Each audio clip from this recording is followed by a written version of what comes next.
experts are now asking whether milk is racist as part of a taxpayer-funded research project into connections between milk and colonialism. The details on this, and I'm curious to hear your thoughts on this, Stephen, in a sec. A taxpayer-funded project is set to research this link. Academics from Oxford Museum will research politics' nature of milk and its colonial legacies. One of the experts involved has previously argued that milk is a Northern European obsession that has been imposed on other parts of the world. Dr. Joanna Zetterstrom-Sharp, sorry if I pronounced that wrong, said the assumption that milk was a key part of the human diet may be understood as a white supremacist one, as many populations outside Europe and North America have high levels of lactose intolerance in adulthood. The new project, Milking It, Colonialism, Heritage and Everyday Engagement with Dairy, has won funding from the Arts and Humanities Research Council. Stephen, have you heard of anything like this before?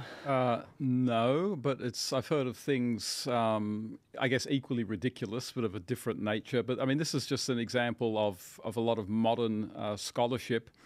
It's called critical race theory, post-colonial studies, and the basic idea is that they go through Western history, they go through everything that's pretty much going on in any Western society today, and they try to find ways in which it is racist. And so that can range from the words, some of them, the words that we use, the way that we, the number of meals that we eat, the clothes that we wear, and here apparently milk. And the argument, yes, seems to be that only in the West is milk some sort of great preoccupation. Well, maybe, but that doesn't sort of mean that it's spreading around the world is some sort of racist agenda. I'm actually reminded in the Old Testament, the Jews, when they sort of idealized the land of Zion, they saw it as the land of milk and honey. And honey, yeah. And that was Eastern. So hang on a second. Do we not breastfeed our children, like the whole of humanity? So we want to say that every mother, and I am a mother, is racist or colonial? I'm really confused. And then what are you going to tell a kid who's eating a milk bottle that's white? Yeah. I mean, that's a lolly. Is that racist too? I'm really confused as to where we're going with this. Cheese, racist. Anything else? What have I missed? Chalk? Well, the thing is, in university, the way universities are structured is that basically the life of an academic now is about getting research grants. It's about attracting money to yourself, to your department. And there are certain buzzwords in universities that attract a lot of money. So one of them is sustainability and climate change. But other buzzwords are like racism, neo-colonialism, diversity, equity, inclusion.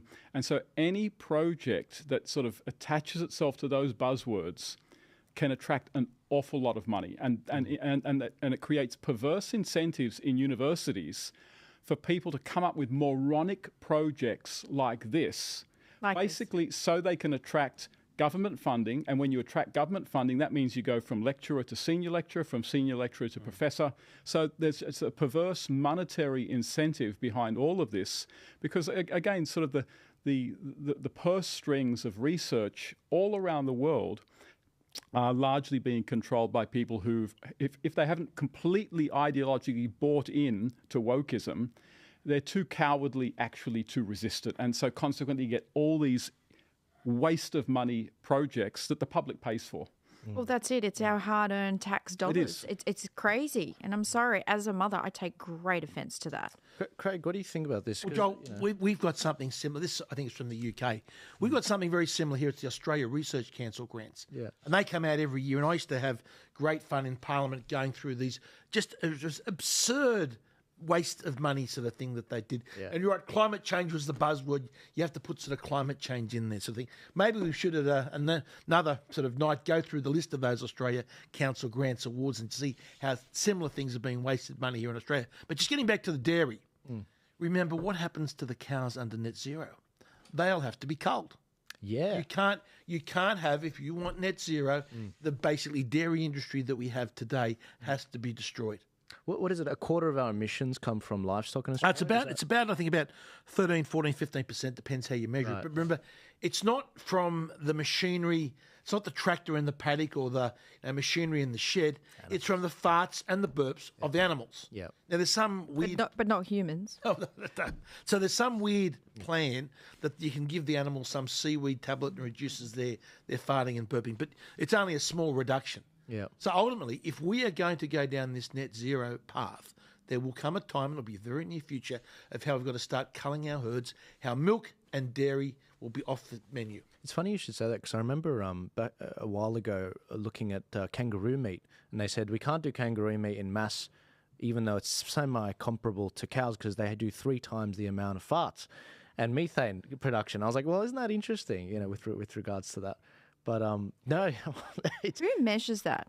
Have you ever asked yourself, is there someone sitting there in a university going, let's measure cow farts or kangaroo farts? Sorry, but do they have nothing better to do? There's so many problems in the world, and yet we're going down this pathway of let's get rid of milk and cows. Yeah. And all being engineered from above by faceless, nameless technocrats who no one ever elected in. Yeah. Trying to make radical changes to aspects of society that deeply affect every individual person. These aren't just sort of cosmetic changes here and there. They want to control what we eat, how we grow our food, whether we can keep our own chickens. I mean,